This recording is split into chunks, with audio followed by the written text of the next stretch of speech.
तो अवेयरनेस से क्या होता है कि एक्सपैंडेड जॉय मिलता है, विस्तारित आनंद जैसे कहते हैं।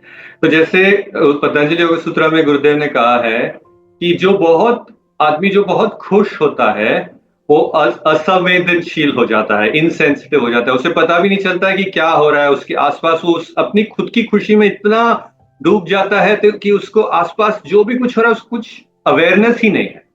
हाँ। और जब हम बहुत अवेयर होते हैं तो बहुत गंभीर हो जाते हैं। जैसे दुख में हम बहुत अवेयर हो जाते हैं, हमको सब पता होता है कि क्या हो रहा है हमारे आसपास। हाँ, पूरा हमें उसकी अवेयरनेस रहती है। लेकिन जब हम योग करते हुए अवेयर होते हैं, अपने अपनी संवेदनाओं पे हम अपना ध्यान ले जाते हैं, अपने श्वास पे अपना ध्यान ले जाते हैं, अपने मन का अवलोकन करते हैं, तो हम उस वो अनकॉन्शियस अवेयरनेस से जब कॉन्शियस अवेयरनेस में जाते हैं, तब हम एक जॉय फील होने लगता है। हाँ, तो वो अवेयरनेस से ही हम ऊपर उठ सकते हैं कि अवेयरनेस स्वाध्याय भी है।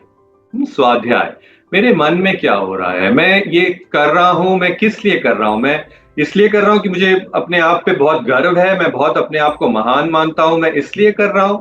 ये सब चीजों पे हमें थोड़ा सोचना है, हमें स्टडी करना है। हाँ, इसीलिए बार बार गुरुदेव और पतंजलि योग सूत्र में हम अवेयरनेस की बात करते हैं। अवेयरनेस इज ऑल्सो स्वाध्याय।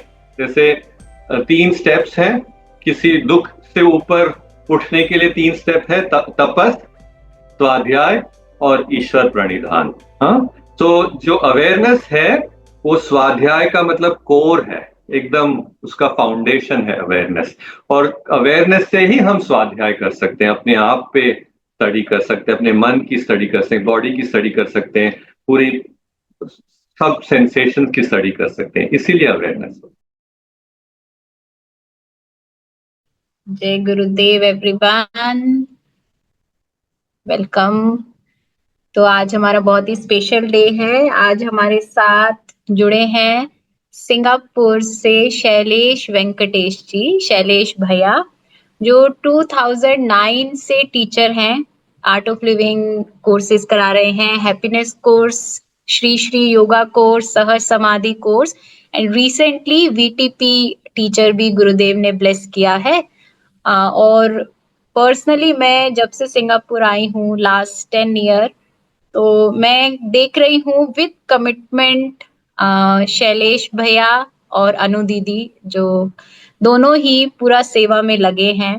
तो मेरी भैया से बात हो रही थी, पतंजलि योग सूत्र हमने जो अभी खत्म किया है, तो जो भी भैया ने बोला we can have open ended conversation. तो हम लोगों के जो भी सवाल रहेंगे, और भैया भी मोर देन 2 डेकेड से गुरुदेव के सानिध्य में है, बहुत प्रैक्टिकल अप्रोच है। तो जैसा भी रहेगा तो वो सवालों के हम जवाब उनसे ले सकते हैं। तो it's an open ended conversation, and पूरी ज्ञान की पढ़ टीम की तरफ से शैलेश भैया, आपका स्वागत है। I welcome you. नमस्ते, thank you very much Vipra for having me here. जय या, गुरुदेव। My pleasure. यस, जय गुरुदेव। तो भैया हम लोगों ने पतंजलि योग सूत्र सुना भी है, गुरुदेव ने जो ऐप पे दिया है, और हमने बुक में से रीड भी किया है। बहुत कुछ समझ आया, फिर भी कुछ सवाल ऐसे थे जो अभी ऐसा लगा कि एक कॉन्वर्सेशन से हम before we move to next sutra. तो हमने भैया लास्ट जो चैप्टर पढ़ा, अष्टांग योग। अष्टांग योग में यम नियम तो हमें समझ आया। जब हम कल एक रिकैप कर रहे थे तो एक सवाल आया था, धारणा, ध्यान, समाधि। तो ये तीनों में क्या फर्क है, या तीनों ही बस ध्यान है? जी। तो जैसे गुरुदेव ने पतंजलि योग सूत्र में बहुत सरलता से बताया है कि किस तरह से हम दुखों के ऊपर उठ सकते हैं। गुरुदेव ने बताया कि दुख केवल 5 तरीके से आते हैं: अविद्या, अस्मिता, रागा, द्वेषा और अभिनिवेशा। हाँ, और इन दुखों से ऊपर उठने के लिए 8 लिम्स हैं, 8 स्टेप्स ऑफ योगा है। उसमें आपने जैसे बताया यम नियम तो है ही, और आसना, प्राणायाम, धारणा, ध्याना, प्रत्याहारा, धारणा, ध्याना और समाधि। तो ये सारे जो स्टेप्स हैं वो सूक्ष्म में और भी और सूक्ष्म होते जाते हैं। हाँ, जैसे आसना थोड़ा फिजिकल है, उसके बाद प्राणायामा है जैसे थोड़ा और सूक्ष्म हो गया, थोड़ा और सटल हो गया। उसके बाद जो प्रत्याहारा है जिसमें हम अपने सारी इंद्रियों को अंदर लेते हैं, अपने अंदर, टेकिंग आवर सेंसेस इनवर्ड। अब अपना हमारा सारा ध्यान शरीर के प्रति, हमारे अंदर क्या हो रहा है, not keeping the senses outward, जैसे सेंसेस हमें हमेशा बाहर रहते हैं। हाँ, तो वो प्रत्याहारा है। उसके बाद धारणा, धारणा है एकाग्र रहना। हाँ, फोकस्ड रहना किसी चीज पे, जैसे ऑन द डिवाइन और ऑन द साधना और on anything, being one pointed in that. जैसे हम भक्ति में भी वन पॉइंटेड रहे, ज्ञान में भी वन पॉइंटेड रहे, जीवन में जो जो गैर अनुकूल है उसको छोड़ करके जो अनुकूल है उसके ऊपर एकाग्र रहे, उसको कहते हैं धारणा। उसको कहते हैं धारणा। और धारणा के बाद आता है ध्यान। ध्यान और भी जैसे एफर्टलेस हो जाता है, जिसमें एकाग्र होने में भी थोड़ा सा एफर्ट है, थोड़ा एफर्ट डालना पड़ता है। आसन में तो एफर्ट है ही, प्राणायाम में भी एफर्ट है, प्रत्याहारा में भी एफर्ट है, और धारणा में एफर्ट है, लेकिन ध्यान में कोई एफर्ट नहीं है। ध्यान में हम बैठते हैं, कुछ नहीं करना है, जो हो रहा है, जो भी संवेदनाएं हो रही हैं, जो भी मन में हो रहा है उसका अवलोकन करना है। एकदम एकदम सरलता से बैठना है, उसको ध्यान कहते हैं। और उस ध्यान में जब हम एक स्टेट में पहुंच जाते हैं उसको कहते हैं समाधि। हाँ, जो एकदम जैसे हमको ऐसे लगने लगता है कि हम एकदम इस पूरे जगत के साथ जुड़ गए हैं, पूरा जो ये जो एनर्जी है, जो ऊर्जा है उसके साथ जुड़ गए हैं, वो समाधि है। वो तो उसको तो कुछ कर नहीं सकते, वो होता है। हाँ, ध्यान भी होता है। धारणा तक हम कुछ कर सकते हैं, लेकिन ध्यान और समाधि अपने आप होने लगता है। तो ये मेरे मेरे हिसाब से ये डिफरेंस है धारणा, ध्यान और समाधि में। नाइस, थैंक यू भैया, ब्यूटीफुल एक्सप्लेनेशन। अगर इस पे कोई सवाल रहेगा ना बाकी किसी का तो हम दोबारा से ले सकते हैं, पर ब्यूटीफुली एक्सप्लेन्ड। एक और भैया, जैसे अवेयरनेस की बात बार बार पतंजलि जी हर सूत्र में हमें लेके आते हैं, अवेयर हो। हम्म। एक सवाल मेरे मन में ऐसा उठा, जो भी थॉट्स और इमोशंस हैं वो आ रहे हैं, आएंगे, चाहे आप अवेयर हो या नहीं हो। हम्म। तो अवेयरनेस से थॉट्स और इमोशंस कटने नहीं वाले, वो तो आ रहे हैं जा रहे हैं, लेकिन फिर अवेयर होने का क्या बेनिफिट है? क्यों पतंजलि जी और गुरुदेव बार बार हमें इस तरफ लेके आ रहे हैं, be aware of this moment, be aware hmm. What's happening. So इस हम्म। पे आप कुछ बता पाए जी। तो अवेयरनेस से क्या होता है कि एक्सपैंडेड जॉय मिलता है, विस्तारित आनंद जैसे कहते हैं। तो जैसे पतंजलि योग सूत्र में गुरुदेव ने कहा है कि जो बहुत खुश होता है वो असंवेदनशील हो जाता है, इनसेंसिटिव हो जाता है, उसे पता भी नहीं चलता है कि क्या हो रहा है उसके आसपास। वो अपनी खुद की खुशी में इतना डूब जाता है तो कि उसको आसपास जो भी कुछ हो रहा है उसको कुछ अवेयरनेस ही नहीं है। हाँ, और जब हम बहुत अवेयर होते हैं तो बहुत गंभीर हो जाते हैं। जैसे दुख में हम बहुत अवेयर हो जाते हैं, हमको सब पता होता है कि क्या हो रहा है हमारे आसपास। हाँ, पूरा हमें उसकी अवेयरनेस रहती है। लेकिन जब हम योग करते हुए अवेयर होते हैं, अपने अपनी संवेदनाओं पे हम अपना ध्यान ले जाते हैं, अपने श्वास पे अपना ध्यान ले जाते हैं, अपने मन का अवलोकन करते हैं, तो हम उस वो अनकॉन्शियस अवेयरनेस से जब कॉन्शियस अवेयरनेस में जाते हैं, तब हम एक जॉय फील होने लगता है। हाँ, तो वो अवेयरनेस से ही हम ऊपर उठ सकते हैं। कि अवेयरनेस स्वाध्याय भी है। स्वाध्याय, मेरे मन में क्या हो रहा है, मैं ये कर रहा हूं, मैं किस लिए कर रहा हूं, मैं इसलिए कर रहा हूं कि मुझे अपने आप पे बहुत गर्व है, मैं बहुत अपने आप को महान मानता हूं, मैं इसलिए कर रहा हूं। ये सब चीजों पे हमें थोड़ा सोचना है, हमें स्टडी करना है। हाँ, इसीलिए बार बार गुरुदेव और पतंजलि योग सूत्र में हम अवेयरनेस की बात करते हैं, अवेयरनेस इज ऑल्सो स्वाध्याय। जैसे 3 स्टेप्स हैं, किसी दुख से ऊपर उठने के लिए 3 स्टेप है, तपस, स्वाध्याय और ईश्वर प्रणिधान। हाँ, तो जो अवेयरनेस है वो स्वाध्याय का मतलब कोर है, एकदम उसका फाउंडेशन है अवेयरनेस। और अवेयरनेस से ही हम स्वाध्याय कर सकते हैं, अपने आप पे स्टडी कर सकते हैं, अपने मन की स्टडी कर सकते हैं, बॉडी की स्टडी कर सकते हैं, पूरी सब सेंसेशन की स्टडी कर सकते हैं, इसीलिए अवेयरनेस होता भैया ये इसी अवेयरनेस में स्वाध्याय में ही ना उन्होंने बोला कि जब आप स्वाध्याय करते हैं तो आपको ईश्वर भक्ति प्राप्त होती है। तो ये स्टेटमेंट मुझे थोड़ा सा जानना था कि स्वाध्याय से ईश्वर भक्ति कैसे मतलब मिल रही है। है। तो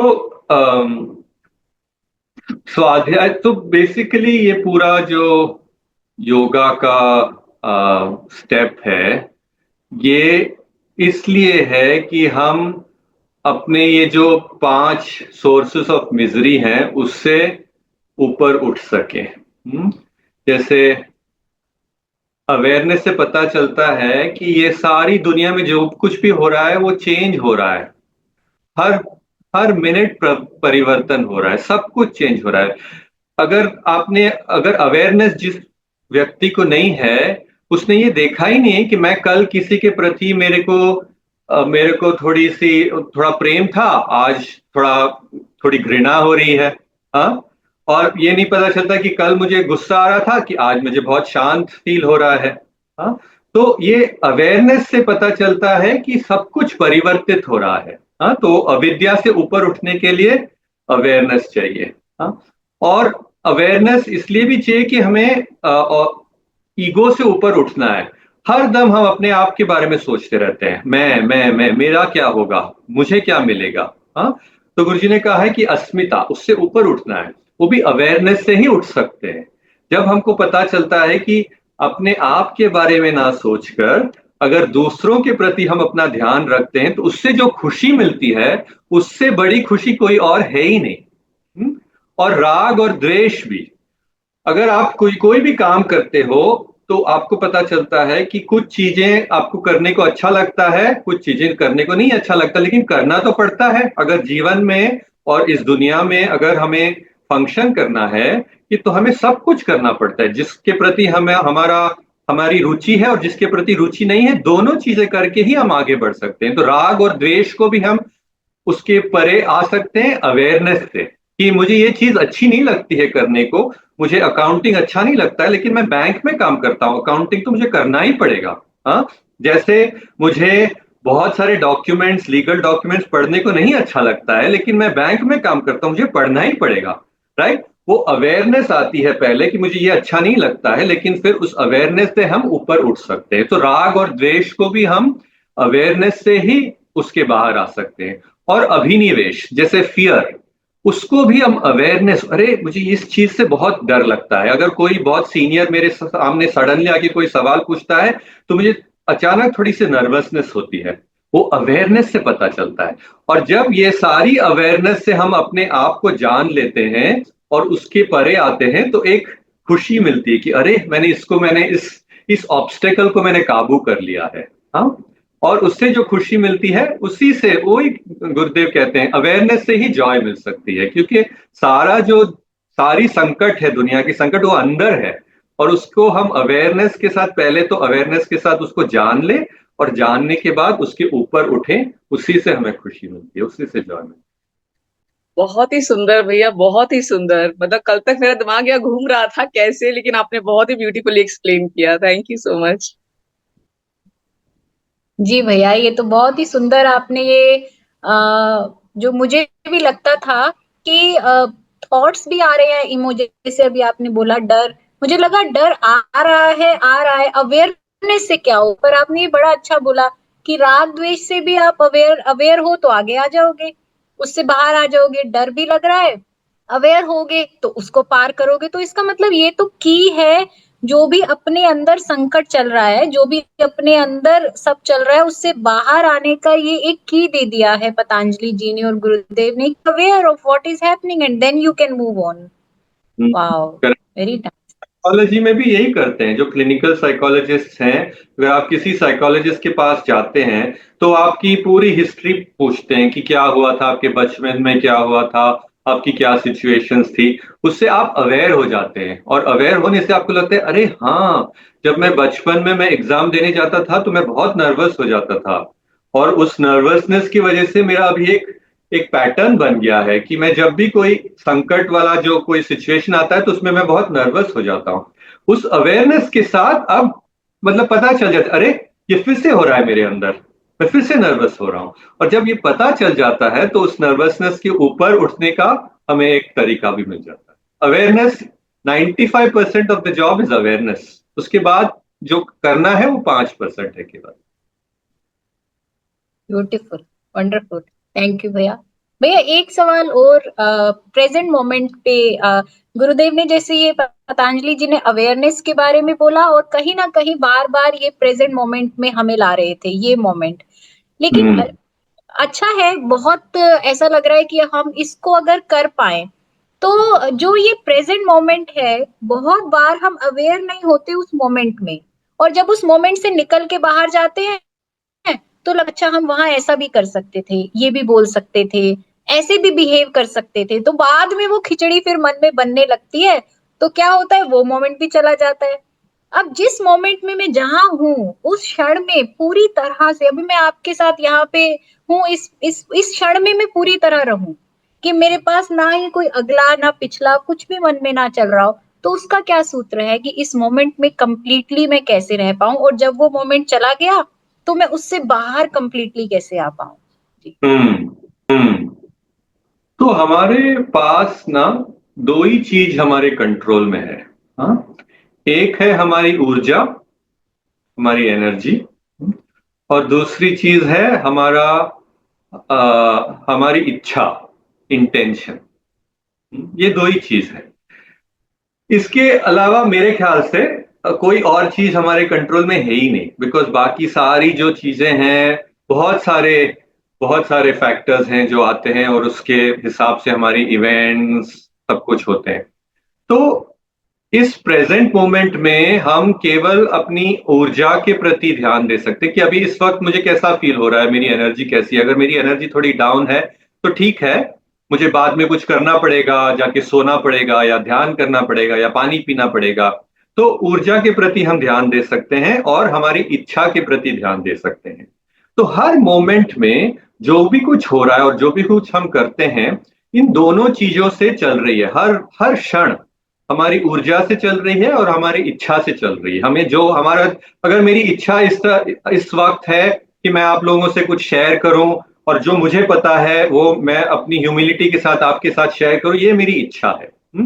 अगर मेरी इच्छा है कि नहीं, मुझे दिखाना है कि मैं कितना अच्छा हूं, कि मुझे कितना मेरे पास, तो मेरा एक्शन उसी तरह से होगा। तो इस वक्त जो हमारी इच्छा है उसी हिसाब से हमारी एक्शन होती है और हमारी ऊर्जा के प्रति।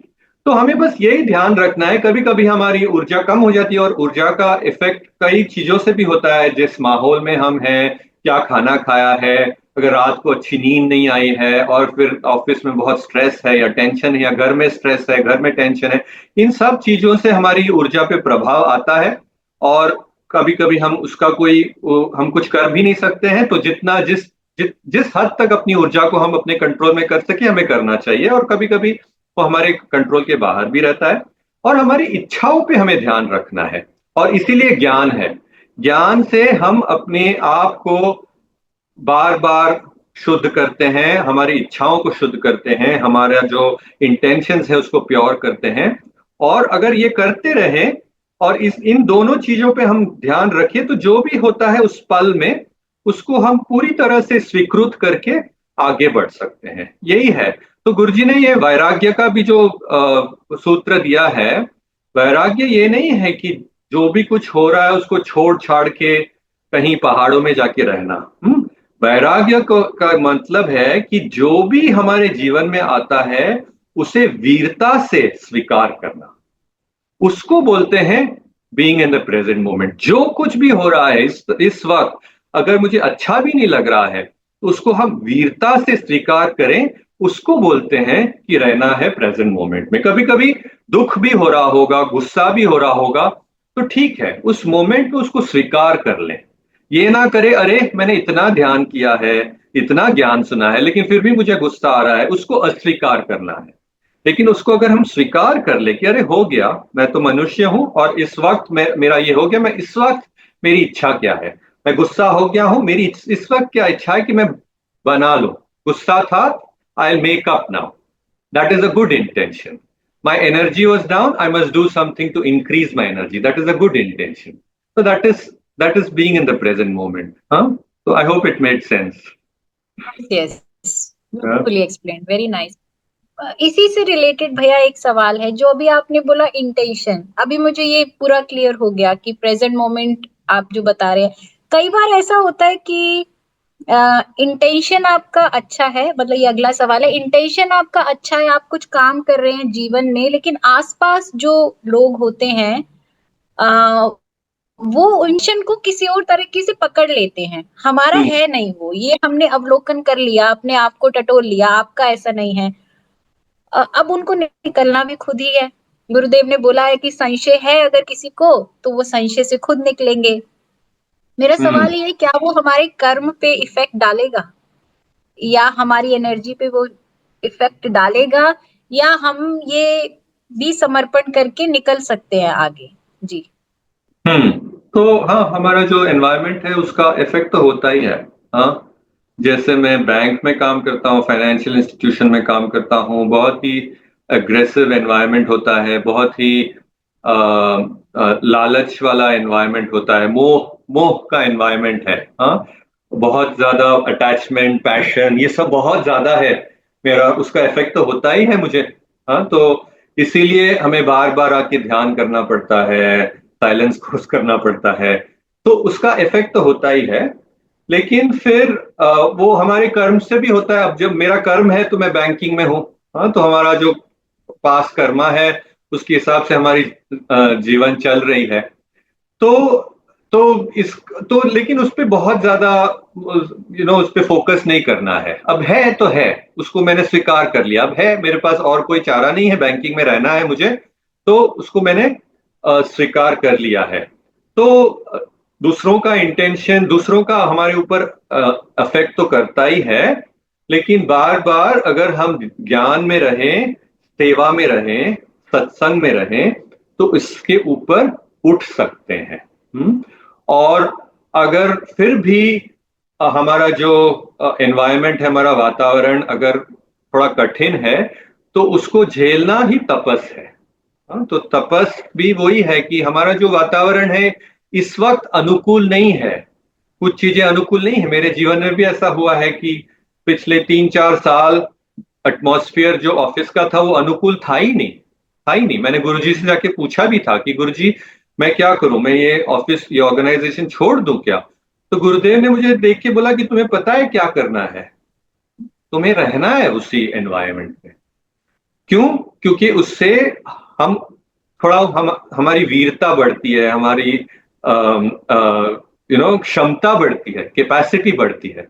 तो कभी कभी जो कठिनाई आती है, जो एनवायरनमेंट अनुकूल नहीं है, जो गैर अनुकूल एनवायरनमेंट है, वातावरण है, उसमें रह के हमारा जो तपस करने की जो क्षमता है वो बढ़ती है, और फिर सब कुछ आसान लगने लगता है, बाकी जिंदगी इतनी आसान लगती है। अब ऑफिस के पॉलिटिक्स के बाद कहीं और की पॉलिटिक्स तो कुछ लगती ही नहीं है।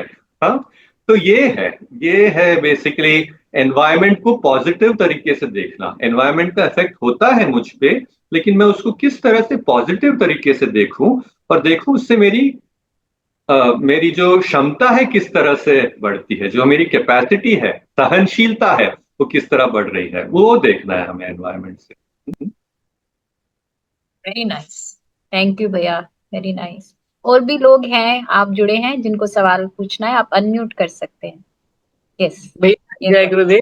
अभी जो आपने बोला ना, इसी से रिलेटेड ही मेरा भी क्वेश्चन था एक, कि जो तप वाला चैप्टर था, तो जब तप में उन्होंने बोला ना कि उस सिचुएशन को, जो अनकंफर्टेबल सिचुएशन है, उसको विलिंगली स्वीकार करना, तो जब मैंने इस पे मनन किया तो मुझे ऐसा लगा कि नहीं, हम विलिंगली तो स्वीकार नहीं कर पा रहे हैं आज की तारीख में, कोई भी अनकंफर्टेबल सिचुएशन होती है, लेकिन हाँ, हम इतना जरूर कर रहे हैं कि हम एस्केप भी नहीं कर रहे हैं। एक हमारे पास तरीका ये हो सकता था कि हम एस्केप कर ले, तो हम एस्केप तो नहीं कर रहे हैं, लेकिन हम उसको टॉलरेट कर रहे हैं।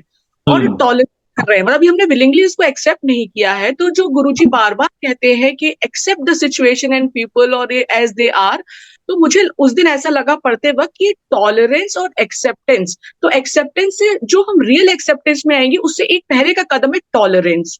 तो मैं यही जानना चाहती थी कि क्या टॉलरेंस और एक्सेप्टेंस एक दूसरे से जुड़ा हुआ है, या ये अलग है, एकदम अलग है एक दूसरे से? सर टॉलरेंस में क्या है कि थोड़ा टॉलरेंस में रेजिस्टेंस है। टॉलरेंस में थोड़ा सा रेजिस्टेंस है, और वो टॉलरेंस और रेजिस्टेंस की वजह से मन भी थोड़ा अशांत रहता है जब हम टॉलरेट करते हैं। जैसे हमें कोई पसंद नहीं है, लेकिन हम कुछ बोल नहीं रहे हैं, वो टॉलरेंस है। लेकिन अंदर मतलब बहुत कुछ हो रहा है, वो टॉलरेंस है। लेकिन अगर हम थोड़े और मैच्योर हो जाते हैं और हम बेसिकली सब चीज को थोड़े वाइडर पर्सपेक्टिव से देखने लगते हैं, तो हमें पता चलता है कि हम में भी कुछ चीजें हैं जो दूसरों को इनटॉलरेबल लगती होगी। हाँ, तो हम वाइडर पर्सपेक्टिव से जब देखने लगते हैं तो सब हमको लगता है कि ठीक है, सब कुछ है इस दुनिया में, गुड है, बैड है, ऑपोजिट्स है। तब एक्सेप्टेंस आता है, फुल एक्सेप्टेंस, और फिर हम उसको झेल पाते हैं विदाउट एनी रेजिस्टेंस। तो ये डिफरेंस है मेरे ख्याल में, हाँ, टॉलरेंस और एक्सेप्टेंस में। हाँ हाँ हाँ, मतलब हम उसको टॉलरेट कर रहे हैं ये सोच के कि हमें गिव अप नहीं करना है। तो कहीं ना कहीं ये एक पॉजिटिव एटीट्यूड ही है कि आगे जाके हम और सिचुएशन को रियली एक्सेप्ट कर पाए जो आज हम नहीं कर पा रहे हैं। यही मैं पूछना चाहती थी, या मुझे लग रहा था यह सिर्फ मेरा कंफ्यूजन है कि दोनों बिल्कुल डिफरेंट चीज हैं और हम सोच रहे हैं कि क्या है ये। थैंक यू भैया। टॉलरेंस थोड़ा सा मैच्योरिटी लेवल लोअर है, एक्सेप्टेंस मैच्योरिटी लेवल हायर है। और जब लोअर है तो ठीक है, उसको स्वीकार करें और चलते रहें, और फिर देखते रहें, अलग अलग पर्सपेक्टिव से चीजों को देखते रहें, और फिर हमारी जो पर्सपेक्टिव है वो बढ़ जाती है, वो एक्सपैंड हो जाती है। वेरी नाइस, थैंक यू भैया। एक सवाल चॉइस और डेस्टिनी और फ्री विल पे आता है। बार बार लोग पूछते हैं कि क्या हमारी चॉइस डेस्टिनी डिसाइड करती है? जो भी आप चूज करते हो वो डेस्टिनी में हो जाता है, या जो डेस्टिनी में लिखा होता है उसके हिसाब से आप चॉइसेस करने लगते हो? आपको क्या लगता है जी? तो देखो, इस पे तो मतलब गुरुदेव ने कहा है ना कि your weight is your destiny, sorry, your height is your destiny, weight is your choice, right? So गुरुदेव ने कहा है in a very jovial kind of way कि मेरा ये मानना है कि हमारे पास कंट्रोल में है हम किस तरह से स्माइल करते रहें, कितना ध्यान करते रहें, कितना ज्ञान में रहें। ये चॉइस है हमारे पास। इन तीनों को पकड़ के रखना है, इन तीनों चॉइसेस को पकड़ के रखना है कि स्माइल करना, ध्यान करना और ज्ञान में रहना। और इन तीनों को अगर हम सिंसियरली पकड़ के रहे तो जो भी डेस्टिनी है वो सही होगी। हाँ, जो भी डेस्टिनी है वो सही होगी। हालांकि अगर हम किसी और चीज पे अगर ध्यान रखें, अरे मुझे इतना पैसा कमाना है, मुझे इस तरह की जॉब चाहिए, ठीक है, थोड़ा बहुत फोकस लगाना पड़ता है काम में, डेस्टिनी में, अपने इंटेंशंस पे, बट इन तीनों चीजों को अगर पहले पकड़ें और बाकी सब चीजों को डेस्टिनी पे छोड़ दें, तो और अगर आप सिंसियर हैं ध्यान में, ज्ञान में और अपने आप को स्माइलिंगली रखने में, तो आपकी चॉइसेस ऑटोमेटिकली सही होती रहेगी। और ये मेरा खुद का एक्सपीरियंस है। पिछले 19 सालों से मैं ध्यान कर रहा हूँ, सेवा कर रहा हूँ, ज्ञान में रहा हूँ, और बहुत सारी कठिनाई आई है पर्सनल लाइफ में, प्रोफेशनल लाइफ में, जॉब लॉस हुई है, फाइनेंशियल क्राइसिस हुआ है, बहुत सारी चीजें हुई हैं जीवन में। लेकिन मैंने देखा है कि जो भी फिर चॉइसेस उस समय पता भी नहीं था कि ये सही चॉइस है कि नहीं है, लेकिन ध्यान, ज्ञान और स्माइल को रखने में सब कुछ सही सही होने लगा। हाँ, तो ये तीन चीज हमारे फुल चॉइस में है और उसको पकड़ के रखना है और फिर डेस्टिनी अपने आप बन जाती है। सुपर सुपर, थैंक यू भैया। भारती जी, आपने अनम्यूट किया है, आप हाँ जी, पूछना चाह रहे हैं? हाँ जी, जी। हाँ, मुझे पूछना था कि ध्यान के वक़्त एक थॉट आता है कि मैं आनंद स्वरूप हूँ और फिर एकदम ध्यान लग जाता है। तो ये लाइक मुझे नहीं पता क्योंकि सहज ध्यान में तो कहते हैं कि जैसे हो रहा है वैसे होने दो। तो अब मुझे ही समझ नहीं आती कि ये मैंने थॉट क्रिएट किया या मुझे आ गया। तो क्या सोचूँ मैं मतलब? हाँ, तो जो थॉट आया था वो तो आप हो ही नहीं। जो एक्सपीरियंस था वो आप हो ही नहीं। तो आप तो एक्सपीरियंस के ऊपर भी हो, थॉट के ऊपर हो। तो जो आप हो वो तो ना थॉट है, ना या बॉडी है, ना या इवेंट है। राइट, तो फिर जो भी थॉट्स आते हैं उसको जस्ट बेसिकली साक्षी रूप में रहना है उसके ऊपर। तो जो भी कभी कभी लगता है कि अरे बहुत ही अच्छा था ध्यान, कभी कभी लगता है अरे अच्छा नहीं था ध्यान, तो सब कुछ को मतलब एकदम समभाव से देखना है, एकदम इक्वल भाव से देखना है। और इन सब चीजों पे ध्यान नहीं रखना है कि वो भी फिर वो राग द्वेष हो जाता है। ध्यान भी फिर अरे मुझे ये अच्छा लगता है, वो अच्छा नहीं लगता है। तो इसलिए इन सब चीजों पे मतलब जो भी थॉट आते हैं अगर कभी कभी बहुत अच्छा भी लगे उसको भी बहुत ध्यान नहीं देना है, क्योंकि फिर उसमें अटैचमेंट हो जाता है। कभी कभी बहुत अच्छा लगा मुझे ये वाला कोर्स, इतना इतना अटेंशन भी नहीं देना है, एकदम समभाव। अरे ये कोर्स भी अच्छा था, वो कोर्स भी अच्छा था, एकदम समभाव में रहो। तो फिर अटैचमेंट नहीं होता है, ऑब्सेशन नहीं होता है फिर। और काफ़ी बार मुझे सॉल्यूशन मिलते हैं प्रॉब्लम के, तो दैट इज़ वो भी सही है ना वो तो? हाँ, वो तो ठीक है। वो क्या होता है कि हमारे जो ब्रेन में जो थॉट्स हैं जब हम रेस्ट करते हैं वो कनेक्ट करते हैं, सारे न्यूरॉन्स कनेक्ट करते हैं और फिर उसको प्रॉपर कॉन्सेप्ट देते हैं। तो वो ठीक है, वो सही है। वो नींद में भी होता है, इसलिए सोना भी बहुत जरूरी है। 8 घंटे से कम सोना बहुत ही गलत बात है। 8 घंटे मिनिमम सोना चाहिए रोज। तो उसमें ड्रीम्स जब आते हैं, वो ड्रीम से भी हमारे जो हमने जो सब इवेंट्स एक्सपीरियंस किया है, जो सब थॉट्स आए हैं, वो सारे कनेक्ट करके उसको एकदम शेप मिलता है ड्रीम में। और वो भी वो सेम चीज होती है ध्यान में भी। तो सॉल्यूशन मिलता है ध्यान के बाद अगर आपको कोई आइडिया, लेकिन ध्यान के समय उस आइडिया को उसके साथ जूझना नहीं है। ध्यान के समय अगर कोई आइडिया आता है, बहुत ब्रिलियंट आइडिया है, तो उसके साथ कनेक्ट नहीं करना है। बाद में ध्यान के बाद अगर वो आइडिया फिर से आए तो ठीक है, लेकिन ध्यान के समय कोई भी आइडिया के ऊपर भी बहुत ध्यान नहीं देना है। मैंने एक और जन को पूछा था, मतलब आर्ट ऑफ लिविंग के ही हैं। उन्होंने बोला था उस समय वो लिख लो और वापस ध्यान में आप मतलब बैठ जाओ। जो भी थॉट आपको आया। नहीं, नहीं, गुरुदेव ने बहुत क्लियरली बोला है कि जो थॉट्स आते हैं ध्यान में, अच्छे थॉट्स और बुरे थॉट्स दोनों को संभाव से देखना है। ध्यान के टाइम पूरा मतलब ध्यान को सारे थॉट्स को इक्वली ट्रीट करना है। ऐसे नहीं कि किसी थॉट को आपने जाके लिख लिया, नहीं। अगर वो कोई अच्छा थॉट था, ध्यान के बाद भी आप उसको फिर लिख सकते हैं, लेकिन ध्यान के टाइम ध्यान पे पूरा ध्यान देना है। हाँ, वैसे याद तो रह जाता है वो। हाँ, ठीक है। याद तो रह थैंक यू। जाता यस। या थैंक यू भैया। Pallavi, you want to ask? हाँ जी पल्लवी। जय गुरुदेव। भैया, जैसे अभी आपने कहा, ध्यान, मुझे उसी के बारे में पूछना है। सहज समाधि का ध्यान जब हम करते हैं तो जैसे हमें सॉल्यूशंस मिल रहे हैं, ऐसा पता चल रहा है हमको कि भाई हमारा जो ये प्रॉब्लम आ रहा था उसका ये सॉल्यूशन है, तो क्या हमें तभी अपना मंत्र लेना चाहिए कि ऐसे ही बैठना है? हाँ, जब आपके मन में कोई ध्यान आता है और आपको लगता है कि ये सॉल्यूशन है, तो ये है जुड़े हुए विचार, कनेक्टेड थॉट्स।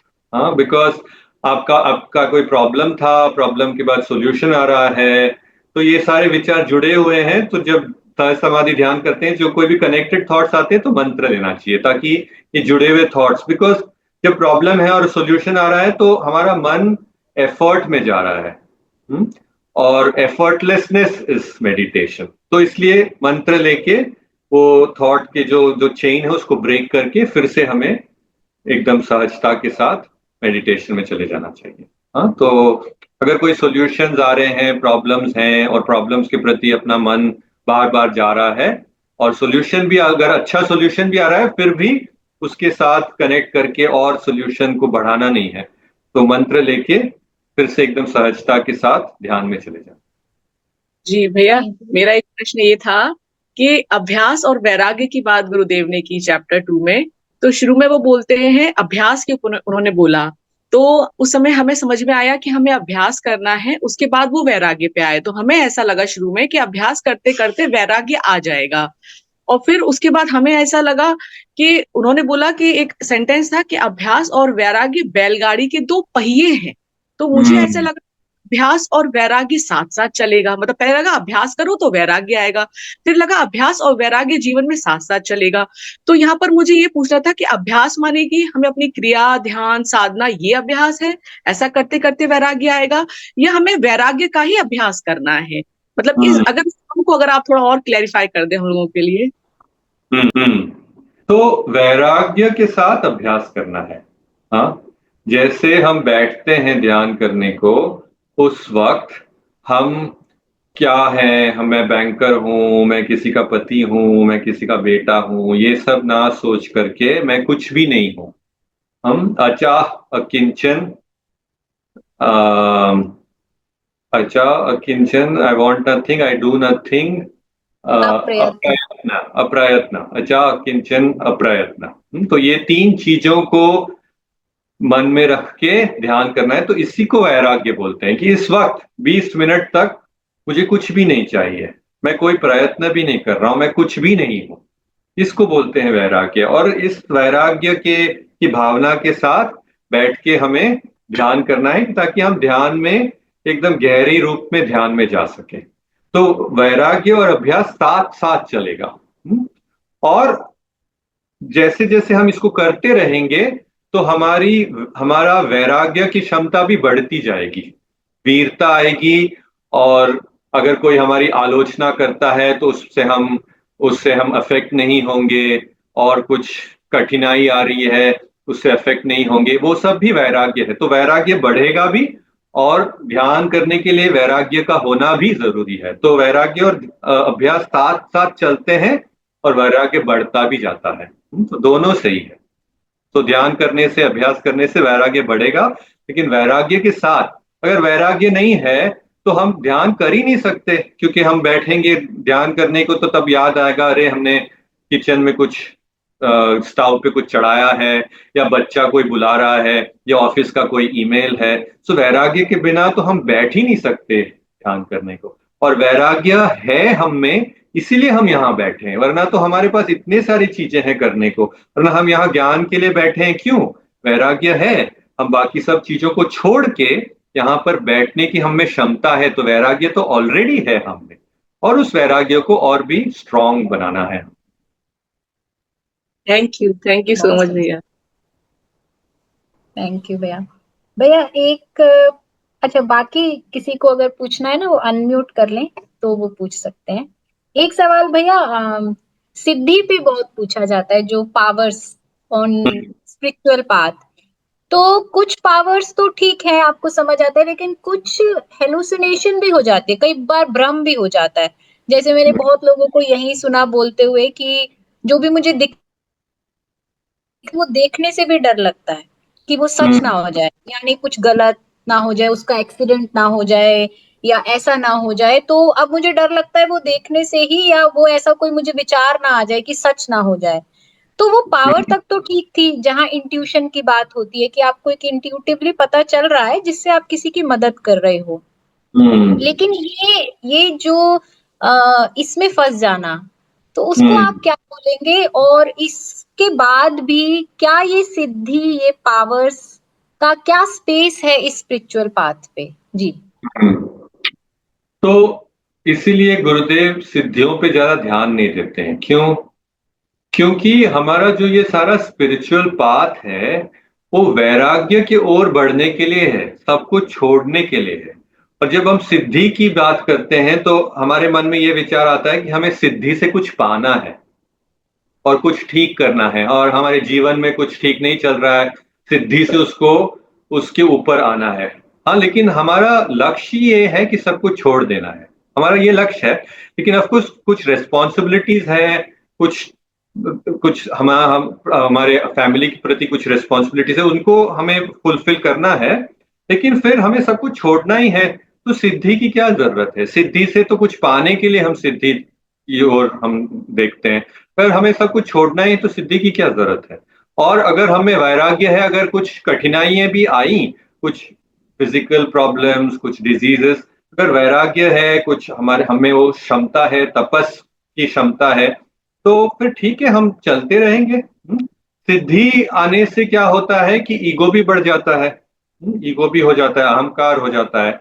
इसीलिए इसलिए गुरुजी हमेशा बोलते हैं कि अगर जो सिद्धि है और वो सिद्धि किसी चीज को पाने के लिए है तो बहुत ही डेंजरस है, और तभी उसी से फिर सब कुछ फिर बिगड़ जाता है, क्योंकि उस सिद्धि से हम कुछ पाने की चेष्टा करते हैं, लेकिन ये स्पिरिचुअल पाथ है सब कुछ छोड़ने के लिए।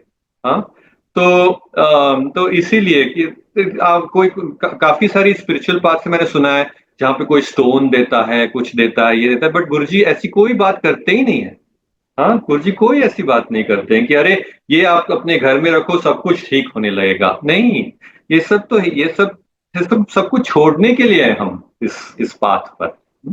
तो सिद्धि की क्या जरूरत है? कोई जरूरत नहीं है, कोई सिद्धि की जरूरत नहीं। क्या बात है। जय गुरुदेव भैया, आप बहुत अच्छा बोल रहे हैं, मुझे बहुत एकदम दिल से अच्छा लग रहा है। मेरा क्वेश्चन ये है कि अगर आप अति उत्साही हैं, उत्साह की तरफ थोड़ा ज्यादा है, तो धैर्यवान कैसे बने, पेशेंस कैसे रखें, मतलब क्योंकि हर चीज की उतावलापन रहा है। हाँ हाँ, तो उत्साहित होना अच्छी बात है, क्योंकि उत्साहित जो रहते हैं वो इनिशिएटिव भी लेते हैं, एक्साइटेड भी रहते हैं, और उनमें एंथुजियाज्म भी होता है। जैसे मुझ में बहुत उत्साहित कई चीजें करने को, मुझे मोटरसाइकिल चलाने को अच्छा लगता है, मुझे गेम्स खेलने को अच्छा लगता है, टीवी देखने को अच्छा लगता है, बुक्स पढ़ने को अच्छा लगता है। अगर हम इस उत्साह को सेवा की ओर फिर डायरेक्ट करें तो उस उत्साह का मतलब कुछ यूज हो सकता है। हाँ, और ये जो उतावलापन है, हाँ, तो उतावलापन स्वाध्याय से हम उसको देख सकते हैं। अरे हाँ, मुझे हर चीज में जल्दी रहती है कि अरे इसका रिजल्ट कैसे निकल आए, लेकिन फिर मैच्योरिटी आने से लगता है कि अरे हाँ, सब चीज का एक टाइम होता है, लोगों को साथ में लेके चलना है, तो सब कुछ अगर उतावले तरीके से करने लगे तो ठीक बात बिगड़ जाती है। तो ये मैच्योरिटी से आती है। तो उत्साह का होना बहुत अच्छी बात है, उत्साह को सेवा की तरफ लगाएं। और उतावलापन हो तो स्वाध्याय से देखें कि कहाँ पे उतावलापन है, क्यों है, हमें क्यों जल्दी है किसी चीज में, किसी चीज के प्रति हमें बहुत चाह है क्या, मोह है क्या, उस पर ध्यान दें। और अगर लोगों को साथ लेके चलना है तो उतावलेपन से काम नहीं चलेगा। हाँ, अगर वो लोगों को साथ लेके चलना है तो स्लो इज फास्ट। लोगों के साथ कम्युनिकेट करना है तो धीमी तरीके से कम्युनिकेट करना ही फास्ट है। अगर फास्ट करोगे तो वो लोग नहीं समझेंगे और बात और बिगड़ जाती है। तो इसलिए उत्साह रखना अच्छी बात है। उतावलापन को कम करने के लिए स्वाध्याय और लोगों को साथ लेके चलना, और लोगों को साथ लेके चलने के लिए पेशेंस की बहुत जरूरत है। हाँ, पर वो डेवलप कैसे करें पेशेंस को? पेशेंस को आप डेवलप करेंगे थ्रू साधना और थ्रू गुड इंटेंशंस। अगर आपकी इंटेंशंस अच्छी हो, आपकी इंटेंशंस ये हैं कि eventually I want to take people along, then you will develop patience. जैसे मैं ऑफिस में I am a leader, I am a manager, ठीक है, और मैं before I became a manager I was an individual contributor. जैसे मेरे पास कोई टीम नहीं था, और as an individual contributor I am very good, I am very sharp, I can do my job very well, I don't have to depend on anybody. लेकिन जब मैं मैनेजर बन गया तो मैं देखता था अरे इसका काम इतना खराब है, अब मैं कर दूं तो फिर ये काम जल्दी हो जाएगा, लेकिन मेरे पास 5-6 लोग हैं, अगर सबका काम मैं ही करूंगा तो फिर आगे कैसे बढ़ेंगे लोग, ठीक है ना। तो उसको आगे बढ़ाने के लिए तो मेरा क्या इंटेंशन है, अभी मेरा जो टीम मेंबर है उसको भी तो मुझे ऊपर करना है। अगर मैं उसको पेशेंटली मैं उसको नहीं सिखाऊंगा, पेशेंटली मैं उसको नहीं दिखाऊंगा कि कैसे करना है, तो वो कैसे आगे बढ़ेगा। तो मेरी तो इंटेंशन से हम अपना उतावलापन कम कर सकते। मेरा इंटेंशन अभी क्या है, my intention is not to get the work done, my intention is actually to grow that person, to develop that person. So my intention has shifted.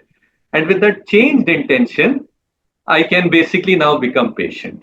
If my intention is only to get the work done, तो आप ध्यान देखो कि अगर आपके पास helper है घर में, आपका इंटेंशन क्या है कि जल्दी जल्दी खाना बन जाना चाहिए और खाना अच्छा टेस्ट करना चाहिए, तो फिर तो आप ही को करना पड़ेगा सब कुछ। हाँ, लेकिन अगर आपका इंटेंशन ये है कि मुझे कुछ और भी करना है, मुझे बाकी चीजों पे भी ध्यान देना है, मुझे बच्चों की पढ़ाई पे ध्यान देना है, मुझे अपने खुद की लर्निंग पे ध्यान देना है, तो मुझे कुकिंग के प्रति पेशेंट होना पड़ेगा, हेल्पर को पेशेंटली सिखाना पड़ेगा।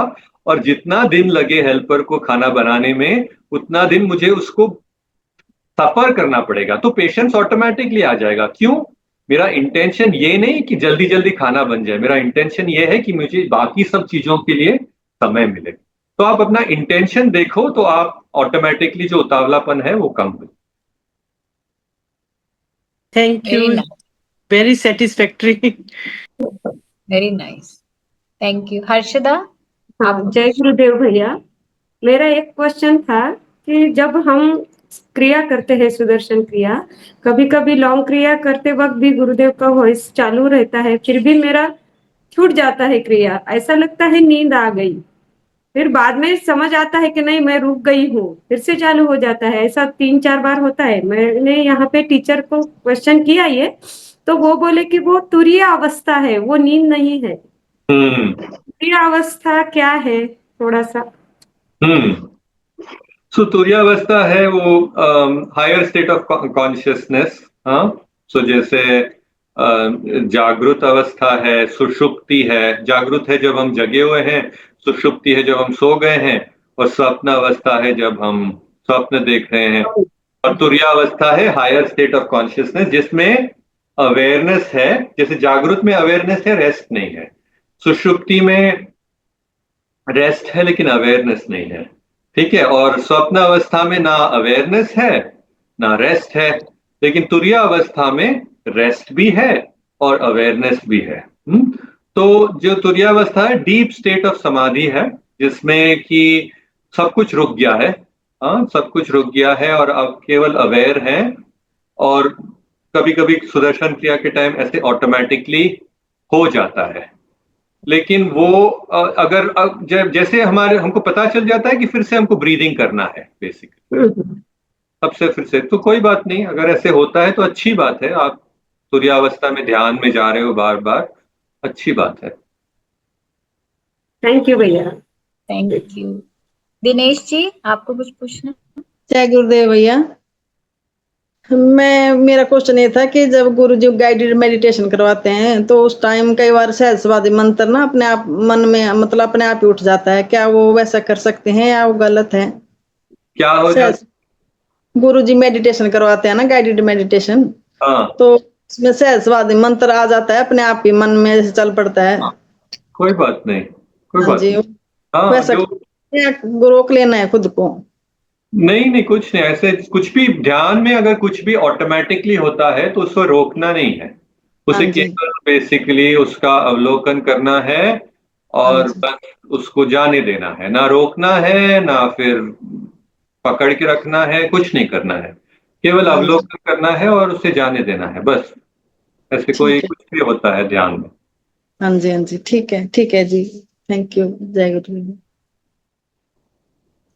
भैया हाँ, कल्पना आप पूछे फिर मैं। भैया मुझे ये पूछना था कि हम चक्र क्रिया करते हैं, तो वो 10 मिनट करना है ऐसा बोला था, लेकिन मुझे पता ही नहीं चलता, मतलब वो पूरा सांस लेना होता ही नहीं, तो मैं मेडिटेशन में चली जाती हूँ, फिर बाद में मुझे और पता चलता है तो फिर मैं सांसें लेती हूँ। क्या ये ठीक है? इसके बारे में मुझे बताना। तो अगर ध्यान में चले जाते हो अपने आप तो फिर रहने दो, आप ध्यान में रहो। हाँ, केवल इतना गाइडेंस दिया है कि चक्रा क्रिया में लॉन्ग, मीडियम और शॉर्ट तीनों एक बार तो होना चाहिए, यही गाइडेंस है। तो जो चक्रा क्रिया में लॉन्ग करना है, मीडियम करना है, किसी एक को छोड़ना नहीं है चक्रा क्रिया में। कितना लॉन्ग करना है, कितना मीडियम है, कितना वो उस दिन जैसे आपको फील हो रहा है, जैसी संवेदना हो रही है उस तरह से करना है। लेकिन इतना ही गाइडलाइंस है कि तीनों एक बार करना ही है। लेकिन अगर उसको किए बिना आप ध्यान में चले गए तो कोई बात नहीं, आप ध्यान में रहो। ऐसे रोज तो नहीं होता होगा, कभी कभी ऐसे हो नहीं। जाता होगा। जब ऐसे हो जाता है तो फिर कोई बात नहीं, ध्यान में ही रहो। ठीक है सर। भैया एक लास्ट वीक प्रश्न बार बार उठा था कि ऐसा लगता है कि जीवन टेस्ट लेता है, गुरु तो आपको ज्ञान देता है, आपकी हेल्प कर रहा है ना, ये सब दे के, ध्यान दे के, पर कुछ लोग ऐसा मानते हैं नहीं, गुरु टेस्ट लेता है, कुछ गुरु मंडल जैसा, I am not aware of that, कि कुछ ऐसा होता है कि आप वहां जितने करीब जा रहे हो गुरु आपको टेस्ट कर रहा है। पर मेरा ऐसा मानना है कि नहीं, गुरु तो नहीं टेस्ट, क्योंकि अगर मैं ये मान लूंगी कि गुरु टेस्ट लेते तो वो तो मेरे ऑपोजिट टीम में आ गए, तो मैं तो वैसे ही थोड़ा कमजोर महसूस करूंगी। और जब मैं ये मानती हूँ कि जीवन टेस्ट ले रहा है, गुरु तो मेरे साथ ही खड़ा है, तो वैसे ही मेरी हिम्मत बढ़ जाती है ये मानने से ही कि वो मेरे साथ खड़े हैं। तो इस पे आप जी, आप क्या बोलते हैं? हाँ, तो हमारे जीवन में कई सारे इवेंट्स हैं, कर्मा की वजह से हो रहे हैं। तो ऐसे इवेंट्स आते हैं और गुरु तो हमारे साथ है ही। तो गुरु हमारा ध्यान हर वक्त, और गुरु डिवाइन सब कुछ एक ही चीज है। हाँ, गुरु अष्टावक्र गीता में भी गुरुदेव ने कई बार बोला है कि the divine loves you, divine is taking care of you every moment. Guru is nothing but physical manifestation of the divine. So the guru is taking care of you every moment. The divine is taking care of you every moment. So yeah, so जब कोई कष्ट आती है, कोई difficulties आती हैं, तो yes, this is the right approach to think that the guru is with me, is with me.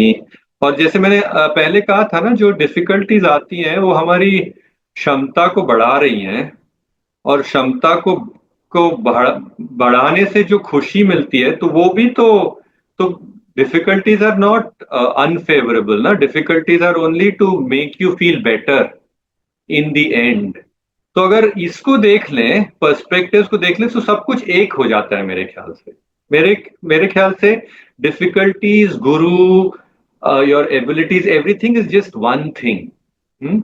Difficulties are there for you to improve on your capacity, improve on your ability, so that you can feel that higher level of joy. जैसे अगर कोई football match देखता है, तो अगर opposition बहुत ही tough है तो उसमें जो खुशी मिलती है, तो वो खुशी बहुत ज्यादा है कंपेयर टू एनीथिंग स्मॉल। उसी तरह से गुरु कभी कभी जब आते हैं, जैसे सिंगापुर आते हैं, तो गुरु बेसिकली जैसे लास्ट ईयर आए थे सिंगापुर, और गुरुजी आए थे 24 मार्च को, और हमको बताया कि आ रहे हैं 26 जनवरी को। केवल 2 महीने का टाइम दिया था, और इस टाइम में इतनी सारी कठिनाइयां आई थी, इतने सारे प्रॉब्लम्स आए थे, और इतना गुरुजी के आने के बाद भी इतने सारे प्रॉब्लम्स थे, लेकिन जो वो पूरा एक्सपीरियंस था, वो इतनी खुशी मिली। तो एक तरह से बोल सकते हैं कि गुरुजी हमको कठिनाइयां इसलिए दे रहे हैं कि उसको जो सॉल्व करके जो खुशी मिलती है, वो कई और चीजों से नहीं मिल सकती। हाँ, तो कठिनाइयां, गुरुजी, डिवाइन, सब कुछ एक ही चीज है actually. There is only one thing, it is not.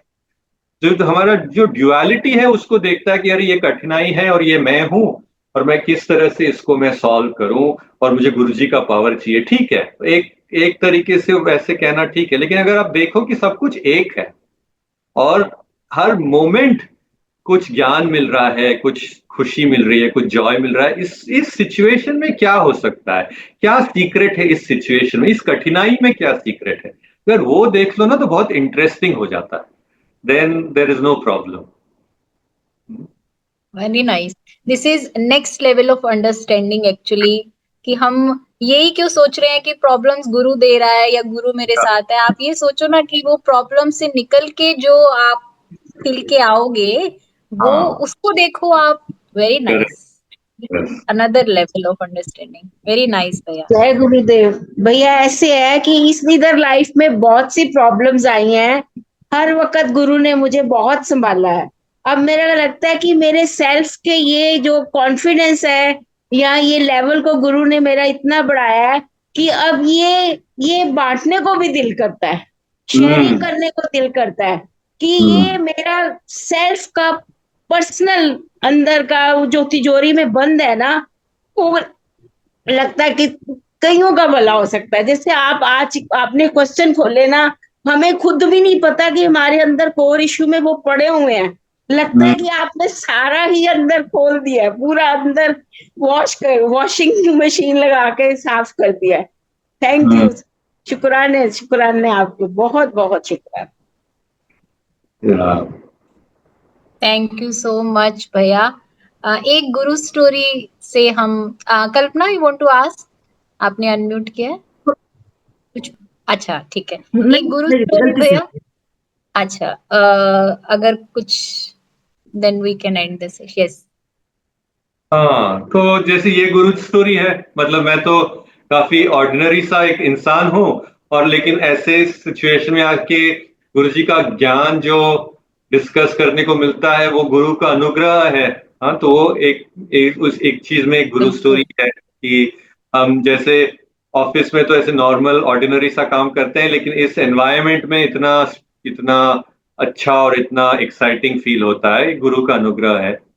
और एक बार जैसे गुरुजी जो हम अवेयरनेस की बात कर रहे थे, उस अवेयरनेस पे मुझे एक गुरुजी वाला स्टोरी याद आ गया कि गुरुजी का अवेयरनेस किस लेवल पे होता है। जैसे हम 2011 में, ये तब उस वक्त मैं लंदन में रहता था और बर्लिन में वर्ल्ड कल्चर फेस्टिवल होने वाला था उस साल।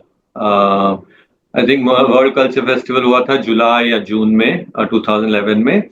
और उस वक्त एक्चुअली मैं लंदन में मैं बहुत प्रॉब्लम्स के थ्रू गुजर रहा था। मेरी जॉब चली गई थी तब, उस टाइम पे बहुत लंदन में फाइनेंशियल क्राइसिस थी और मेरी जॉब चली गई थी और मैं जॉब ढूंढ रहा था और जॉब कोई मिल भी नहीं रही थी। और फिर उस टाइम पे थोड़ा सेवा का टाइम भी था, तो मैं बर्लिन चला जाता था वर्ल्ड कल्चर फेस्टिवल के लिए, थोड़ी सेवा वगैरह करने के लिए। तो जिस दिन गुरुजी बर्लिन आए, इंडिया से आए थे उस दिन, ये कल्चर फेस्टिवल के पहले था, 2-3 महीने पहले। और मैं जब भी जर्मनी जाता था गुरुजी को मिलने को, तो अनु मेरे लिए, वो गुरुजी के लिए मैसूर पाक बना के देती थी। तो मैं यूजुअली मैसूर पाक बना के डिब्बे में लेके जाता था, और मैं उस वक्त भी लेके गया था। और मैं ऐसे भीड़ में खड़ा हुआ था, गुरुजी आ रहे थे, वो जो हॉल में बर्लिन में गुरुजी आने वाले थे और सारे वॉलंटियर से मिलने वाले थे, बहुत सारे लोग थे, एटलीस्ट 300-400 लोग खड़े थे। मतलब बर्लिन के लिए वो बहुत बड़ा है, इंडिया के लिए तो छोटा है वो, मतलब 300-400 लोग थे और मैं कहीं बीच में भीड़ में था और मेरे हाथ में ये मैसूर पाक का डिब्बा था और बहुत सारे लोग थे। कुछ लोग फूल दे रहे थे, कुछ लोग रुमाल दे रहे थे, कुछ लोग कुछ गुरुजी कुछ दे रहे थे, और मैंने भी अपना ये डिब्बा ऐसे हाथ में ऊपर रख के खड़ा हुआ था। और गुरुजी ऐसे एकदम एकदम तेजी से जा रहे हैं, ऐसे जाते हुए ऐसे ऐसे ऐसे ऐसे ऐसे टच करके जा रहे हैं, ठीक है। और डिब्बा था, कुछ पता भी नहीं है कि क्या है उस डिब्बे में, और गुरुजी चले भी गए, गुरुजी टच करके चले गए। फिर अगले दिन सबकी बारी थी गुरुजी के साथ जाके मिलने को। जैसे कभी गुरुजी दर्शन देते हैं ना, बोलते हैं लंदन वाले सब आ जाओ, यूरोप वाले आ जाओ, ऐसे सबको बुला रहे थे। तो लंदन का जो ग्रुप था उनको बुलाया था गुरुजी ने। तो मैं गया और फिर मैं फिर से वो डिब्बा लेके चला गया, मैसूर पाक वाला, और मैंने गुरुजी के पास लेके गया। मैं बोला, गुरुजी मैं मैसूर पाक लाया हूँ। तो गुरुजी मुझे कहते, हाँ ये तू लेके आया था कल और तू लेके चला गया वापस अपने साथ। इतनी भीड़ में इतने सारे लोग, 300-400 लोग, और जिसमें गुरुजी ऐसे इतनी तेजी से चलते हुए ऐसे ऐसे जा रहे हैं, और उसमें गुरुजी को पता चल गया कि क्या है, कहाँ है, कौन लाया था। तो ये है, अवेयरनेस ना, प्रेजेंट मोमेंट, उस मोमेंट में क्या हो रहा है और क्या इंटेंशन है गुरु जी का, और ब्लेसिंग है, और गुरु जी को ध्यान था कि मेरे पास क्या है, और मैं कल लेके आया था और मैं सेम चीज, गुरु जी मुझे चिढ़ा रहे हैं कि सेम चीज लेके आ गया, तो आज कुछ नया नहीं लेके आया। तो ये गुरु स्टोरी थी, बहुत ही प्यारा गुरु स्टोरी था। बहुत ही प्यारा, बहुत ही सुंदर। So thank you so much भैया। थैंक यू इतना भैया। अच्छा ये anything you want to say to us thank before you, we? बहुत अच्छा लगा, थैंक यू, इतना अच्छा ग्रुप है और आप लोगों ने इतने अच्छे अच्छे सवाल पूछे कि मेरे भी सारे कॉन्सेप्ट्स क्लियर हो गए अंदर से। तो थैंक यू। जी भैया, बस ऐसे ही हम बैठ जाते हैं मंडे टू फ्राइडे। और वेरी अभी पतंजलि ऐसे जैसे इस ग्रुप में हमने पतंजलि योग सूत्र सुना, ऐसे मुझे लगता है मैंने घर में भी पढ़ा है, पर इस तरह से समझ नहीं आया।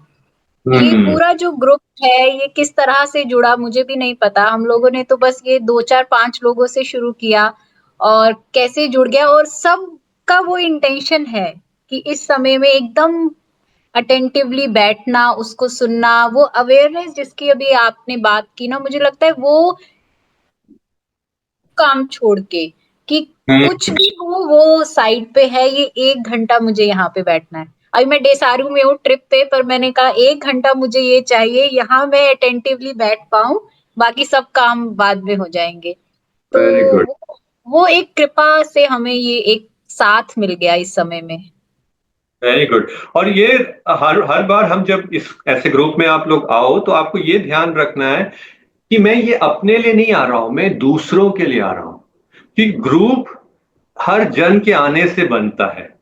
अगर आप सोचोगे कि मेरे जाने से ये ग्रुप बनता है तो वो सेवा हो गया, और उस सेवा भाव से ये ग्रुप में जुड़ोगे ना तो ये ग्रुप काफी मतलब स्ट्रांग रहेगा। और ये बहुत जरूरी है इस भावना के साथ इसमें आना कि मैं अपने लिए नहीं, मैं दूसरों के लिए जा रहा हूं, क्योंकि मेरे जाने से ग्रुप बनता है। अगर हर पर्सन ऐसे सोचे तो ग्रुप बड़ा स्ट्रांग हो जाता है। क्या बात, बहुत ही सुंदर, बहुत ही सुंदर। थैंक यू सो मच भैया, thank you so much for coming.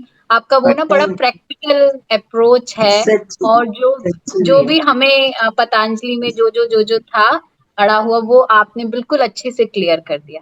Thank you. मेरी हिंदी भी थोड़ी सुधर गई आप लोगों से बात करके आज। आपकी हिंदी एकदम अच्छी है। थैंक यू भैया, फिर से आना, फिर से आना। थैंक यू जी, thank you. Thank you very much. भैया जय गुरुदेव। विप्रा मेरे से ज्यादा अच्छा है हिंदी। भैया यहाँ बहुत सारे वीटीपी टीचर है। गौरी ने अनम्यूट किया तो मुझे याद आया। अच्छा। तो बहुत वीटीपी, हर्षदा, गौरी, बहुत सारे लोग हैं जो वीटीपी करे हैं।